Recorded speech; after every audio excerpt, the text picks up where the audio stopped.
Hello student, welcome to Kash International School online classes.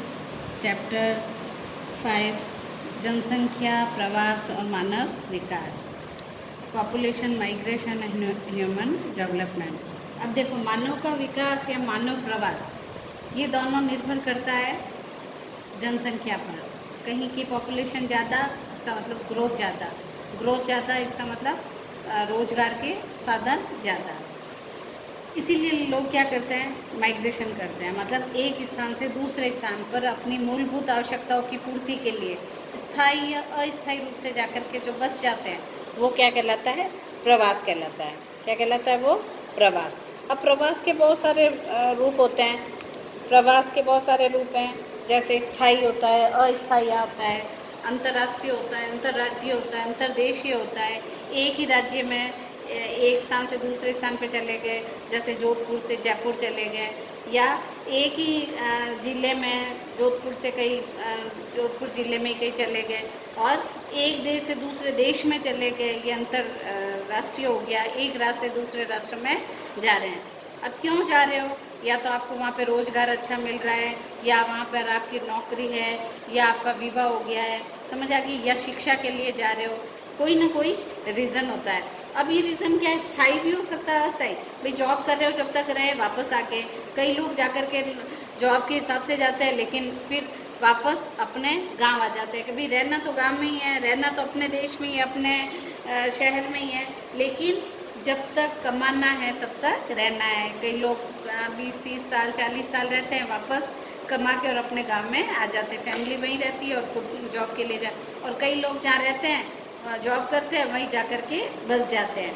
तो ये स्थायी और अस्थायी प्रवास होता है, क्योंकि मानव कैसा प्राणी है, मानव एक सामाजिक प्राणी है। सामाजिक प्राणी होने के साथ साथ गतिशील भी है, यानी जीवन में बदलाव आता रहता है।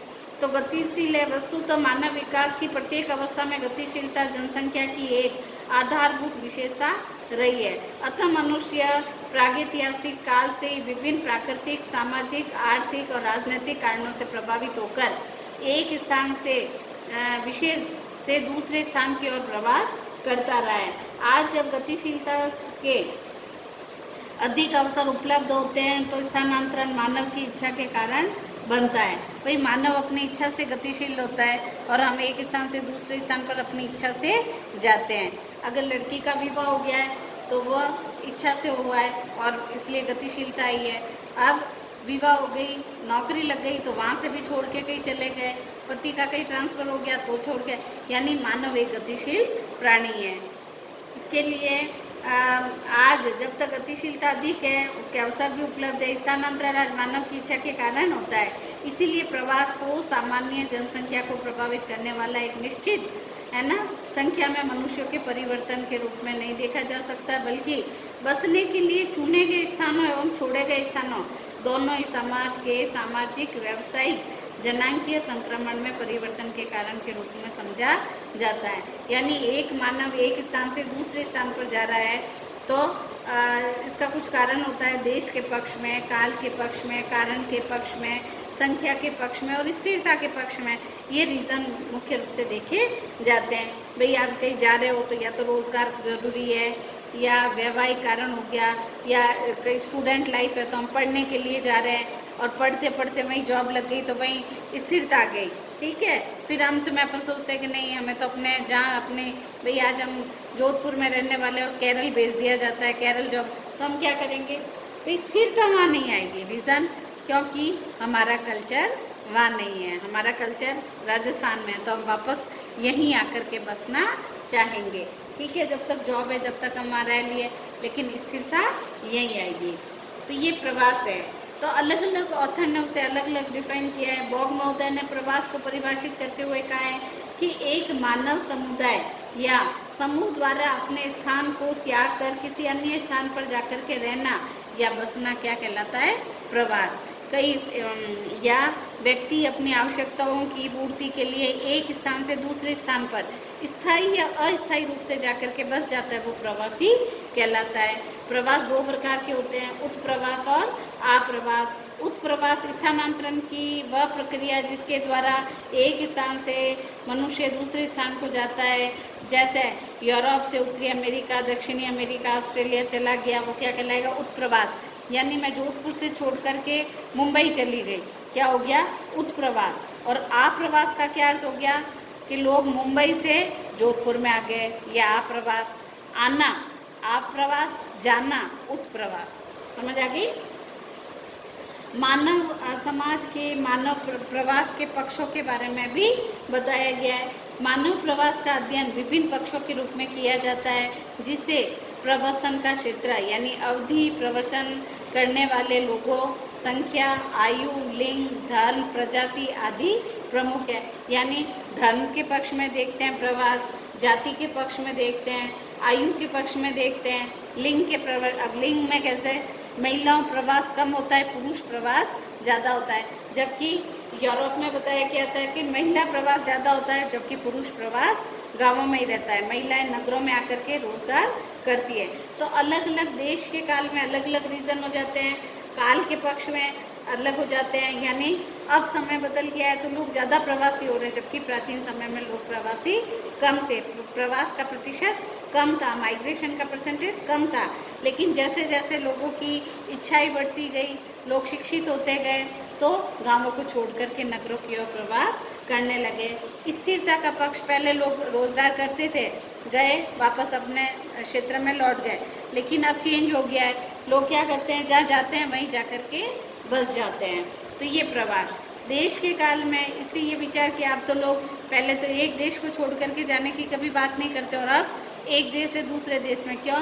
जहाँ रोज़गार अच्छा होगा, जीवन स्तर अच्छा होगा, वहाँ लोग जाकर के अपना मतलब अपग्रेड होने की कोशिश करते हैं कि हम किस तरीके से अपना जीवन जिएं। तो काल के पक्ष में भी दीर्घकालिक प्रवास ज़्यादा देखने को मिलते हैं, यानी कम समय के लिए कम जाते हैं, ज़्यादा समय के लिए लोग ज़्यादा। अब कई लोग देखो गोवा के अंदर जाके बस गए, क्यों बस गए? क्योंकि वो यहाँ आए थे, अच्छा वेदर अच्छा लगा उनको, ठीक है, समुद्री की स्थिति लगी, अच्छी फार्मिंग भी अच्छी होने लगी, तो वहाँ जाकर के लोग, राजस्थानी लोग भी देखोगे तो वहाँ जाकर के बस गए। बसने के बाद वहीं रह लिए, क्योंकि उनको काफ़ी अच्छा खुला खुला एनवायरनमेंट मिला। अब कारण, जिससे जनसंख्या प्रवास के कारणों का विचार किया जाता है, तो क्या कारण होता है? सबसे पहला कारण आर्थिक कारण, भी कमाई है तो वहाँ जाएंगे। भौतिक कारण, अच्छा एनवायरनमेंट अच्छा लगा तो रह गए।